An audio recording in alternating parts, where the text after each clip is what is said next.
Ikigai. Ikigai. Ikigai. Ikigai. Why do you get up in the morning? What gives your life meaning and purpose? Most people can't answer these questions. Even worse, they're just reacting to the chaotic lifestyles that prevent them from finding out what their purpose really is. But so what? Let's say you don't find your purpose. Maybe you're a little unhappy. All that matters is just putting food on the table, right? Wrong. Not knowing our purpose is actually killing us. In a 2008 study from Tohoku University, researchers analyzed data from more than 50,000 participants. Those who found their purpose or knew their purpose had reduced risks of cardiovascular diseases and lower mortality rates. Knowing their purpose was saving their lives. But how do we actually find our purpose? If you feel this way, I can definitely relate. This is me. During my pharmacist days, I struggled with finding purpose. Even though I was making six figures, I felt like corporate pharmacy was sucking my soul away. It wasn't until I found the secret. What is that secret? Ikigai. And that's where this book, Ikigai, the Japanese secret to a long and happy life, comes into play. Please support these authors with my affiliate link in the description below. We're gonna cover and break down all the major concepts in just 8 minutes. Before we begin, quick shout out to Shortform for the book review to prepare this video. Let's get back into the video. Whoosh.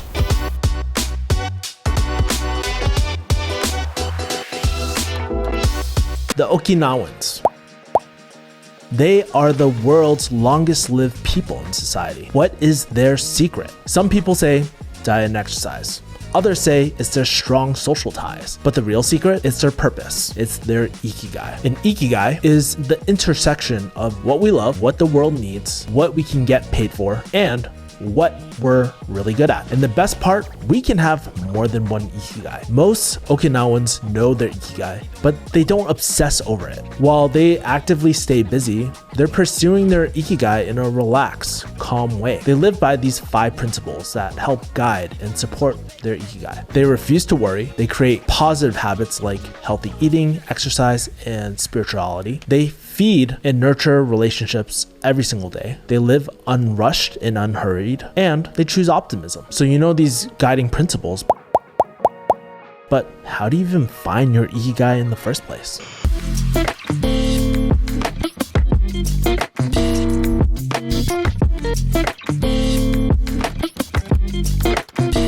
Have you ever been asked, what are you passionate about? It's a pretty overwhelming question. And if you're anything like me, back in high school, we were probably asked, what do we want to do for the rest of our life? And we had to serendipitously find it. But unlike Western culture, the secret to finding your Ikigai isn't about creating it. It's already deep inside of us. It's actually about focusing on doing what you love in the company of people who actually love and care about us. We just need to discover it. But how do you do that? There's logotherapy, Morita therapy, and finding your flow. Logotherapy is very simple. This type of therapy was actually founded by Viktor Frankl.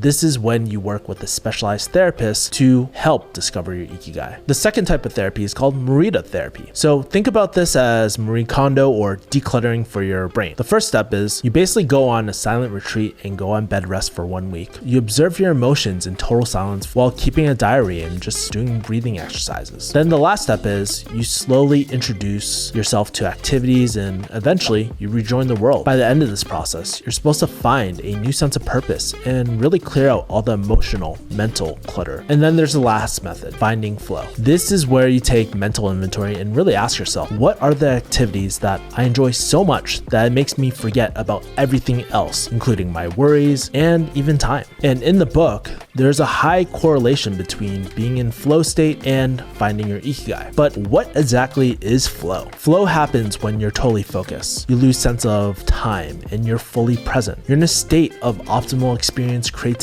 delight, and performance. And typically your prefrontal cortex is activated. So now that you know what flow is, how do you actually know what activities to devote your time to? There's a few different things that you should consider. 1, choose a task that is difficult but doable. Second thing is set a clear objective. Third thing is focus on one single task. And the last part is remove all distractions. So after you identify the activities that bring you flow is using daily rituals to encourage flow. So which one did I opt for? I did number 2. When I felt lost after my breakup last year, I actually dropped all my clients. I stopped all my work to try to find my purpose. And what did I discover? At my core, the 3 things that make me happy and who I am is that I'm a creator, I'm an educator, and connector. It kind of explains all the years of why I love making friends, creating content on YouTube, and jiu-jitsu. Am I saying that you should do the same thing? Not exactly. The main thing is to find something that works for you. It's one thing to find and know your Ikigai, but it's another thing to actually live it. What is the next step? Supporting your Ikigai.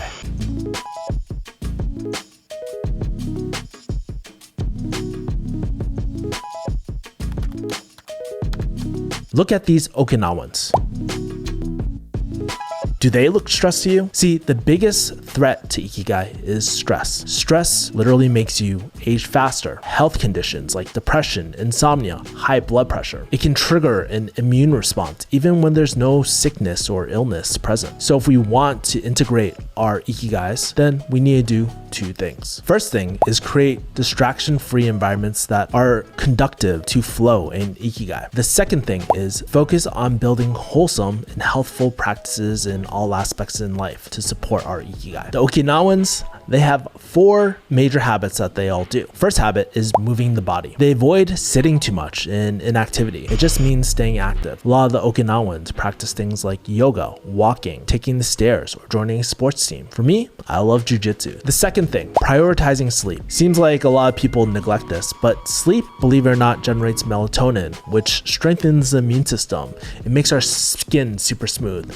And it's also a powerful antioxidant that has powerful benefits. Another habit is eat well. The first thing is calorie restriction. The Japanese have the 80% rule. This is when you stop eating when you feel 80% full, or practice something like intermittent fasting. The other thing that the Japanese do is eat a varied diet. The Okinawan diet consists of eating 18 different food groups per day. They're eating a lot of different antioxidants, and then they practice becoming resilient. They practice the ability to handle setbacks, manage stress, and just keep on going when times are tough. There's a strong correlation with having a strong attitude resilience with actually having a clearly defined Ikigai. People that know their Ikigai are resilient, and they pursue their Ikigai even when they're faced with setbacks and difficulties. And there's 2 concepts that really help embrace impermanence and imperfection. The first concept is wabi-sabi, finding beauty imperfection in an imperfect and fleeting world. An example of this would be finding aesthetic or being grateful or finding philosophical value in something like a cracked teacup. Second principle, ichigo ichii. This is the attitude of recognizing that the current moment only exists right now and will never come again. It's valuing imperfection and recognizing impermanence at its core. By practicing these 2 concepts, it helps us remain resilient, live in the present, and really enjoy each moment. They teach us the life lesson that all things vanish. But most importantly, it teaches us to live our Ikigai right now, or risk never living at all. Ultimately, if you don't know what your Ikigai is, follow Viktor Frankl's advice. When you don't know your current mission is to find it. Stay compassionate, stay authentic, stay rebellious. Peace.